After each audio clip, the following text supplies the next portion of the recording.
Your life as the greatest, the Don Bradman story. Your name is Donald George Bradman.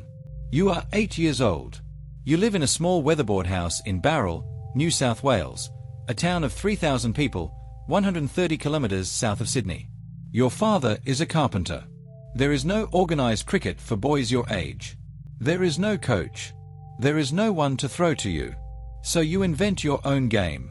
Behind your house stands a water tank on a curved brick base. Every afternoon, you take a golf ball and hurl it against that brick stand. It comes back at you, fast, unpredictable, angling off the curves at odd directions. You hit it again with a cricket stump. Not a bat.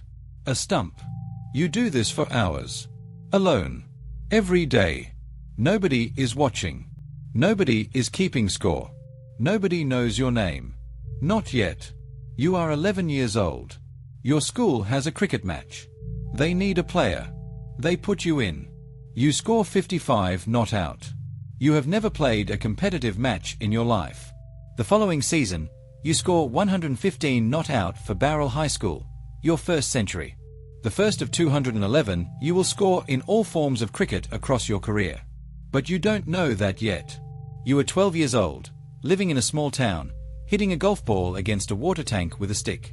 You are 17. You leave school. You go to work as a clerk in a real estate office. You choose cricket over tennis. Your employer only gives you 1 week off, and you have to pick one. You choose cricket. You always choose cricket. Your scores in the Berrima District competition are so extraordinary that the New South Wales selectors invite you to Sydney for trials. In your first game for the St George Club, you score a century on turf. Your first innings for New South Wales, against South Australia, you score another century. In first-class cricket. On debut. It is, and remains, a rare feat. You are 20 years old. It is 1928. England have come to Australia for the Ashes. You are selected for the national team. The first test in Brisbane is a disaster. Australia lose by 675 runs, the country's greatest ever defeat by runs. You score 18 and 1. You are dropped for the second test. You sit in the stands. You watch. You wait. You are recalled for the third test in Melbourne. You score 79 and 112.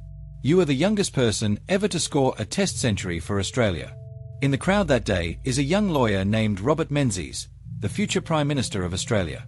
When some spectators around him question your technique, Menzies turns to them and says, "We'll be watching this fellow for the next 20 years. Because he's got it." He is right. You are 21 years old. It is 1930. Australia tour England. The Ashes. Your first time in England. Your first time leaving Australia. What follows defies description. At Headingley, Leeds, in the third test, you score 309 runs in a single day's play. In one day. The crowd sits in stunned silence, then erupts, then falls silent again, unable to process what they are witnessing. You finish the series with 974 runs. A record that has never been broken. A record that still stands today, nearly a century later. You are 21 years old. England's cricket establishment goes home and asks itself one question. How do you stop him? They find an answer. It takes them 2 years. It comes from a captain named Douglas Jardine and a fast bowler named Harold Larwood. They call it Bodyline. The tactic is simple and brutal.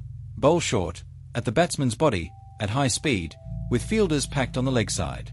Force the batsman to fend off deliveries aimed at his ribs and his head. Make him choose between his body and his wicket. It is designed specifically for you. Not for Australian cricket. For you.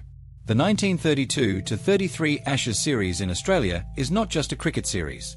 It becomes an international incident.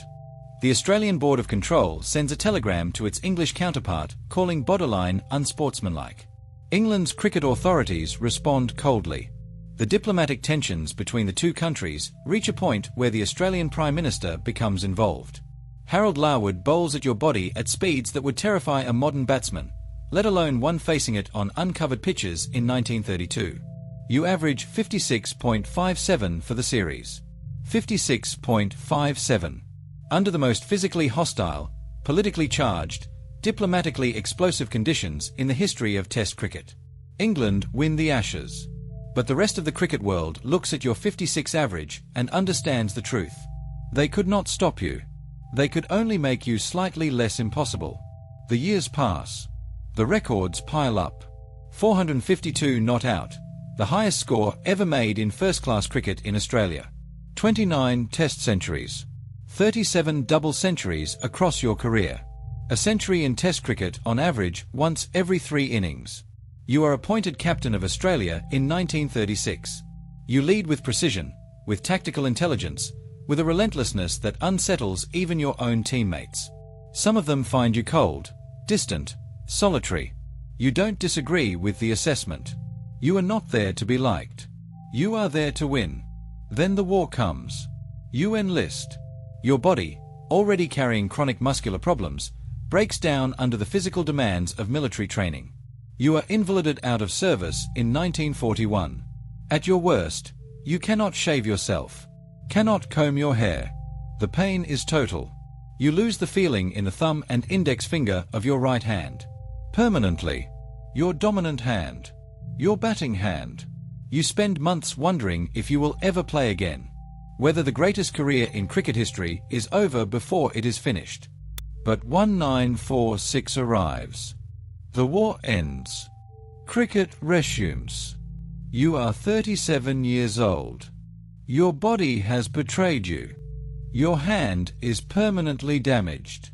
6 years have passed since you last played Test cricket. You walk back onto the field. And you bat as if none of it happened. You captain the 1948 Australian touring team to England. They are called the Invincibles because they go the entire tour undefeated. Not a single loss. Against county teams, against England in the tests, against anyone put in front of them. You average 89.93 for the tour at the age of 39. And then, the last innings. The Oval. August 1948. Your final test match. Your farewell. You walk out to bat needing just 4 runs to finish your career with a test average of 100. 100 runs per innings, across 20 years, 80 innings, and every condition cricket has to offer. The English crowd gives you a standing ovation as you walk to the crease. The English players, your opponents, the men who have tried to get you out for 2 decades, applaud you to the wicket. You are bowled second ball for a duck. 0. You finish with a test average of 99.94. You walk off the field for the last time. The crowd rises again. The English players line the boundary to watch you go. Nearly 50 years later, a television reporter asks you if you ever laugh when you think about it. About the most famous duck in cricket history. About the 4 runs that would have made it 100. You pause. No, you say. I don't laugh much about it. You are knighted in 1949. The first Australian cricketer to receive the honour. Your name becomes a word. Bradmanesque. Used in every sport, in every language, to describe a level of excellence that exists beyond normal human achievement. Your career test batting average of 99.94 is considered by some to be the greatest achievement by any sportsman in any major sport. Wikipedia. The next closest batsman in history averages around 60. You are not 10% better than the best. You are not 20% better. You are 60% better than the greatest players who ever lived. You are Don Bradman. And there has never been any